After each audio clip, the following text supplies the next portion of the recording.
Victorias City Mayor Javi Benitez kinumpirma ang hiwalayan nila ni Sue Ramirez. Kinumpirma ng politikong si Javi Benitez sa isang Instagram post nitong Sabado na naghiwalay na sila ng aktres na si Sue Ramirez. Noong ika-9 ng Nobyembre, inalala ng mayor ng Victorias City, Negros Occidental, ang kwento ng pang-ibig ng dalawang taga-Negros at kung paano nila napagdesisyonang maghiwalay matapos ang 5 taong relasyon. Sa nakalipas na 5 taon bilang sina Inday Sue at Toto Javi, dalawang Negrosanon mula sa magkaibang mundo, nagtayo kami ng sarili naming mundo. Punong-puno ito ng pagmamahalan, pangarap, tawanan at lahat ng hamon sa isang relasyon na ibinabahagi mo sa iyong buhay sa iba.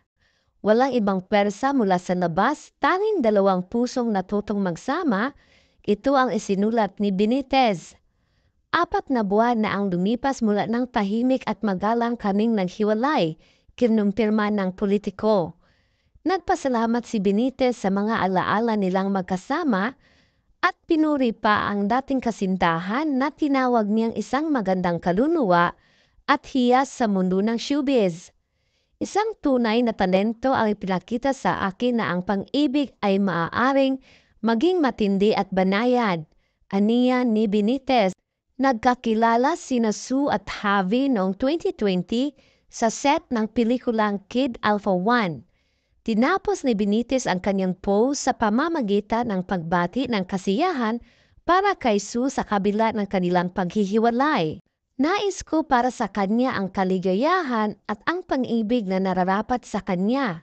Para sa magagandang anaalang nakaukit sa aking puso at sa kagandahan ng mga darating pa.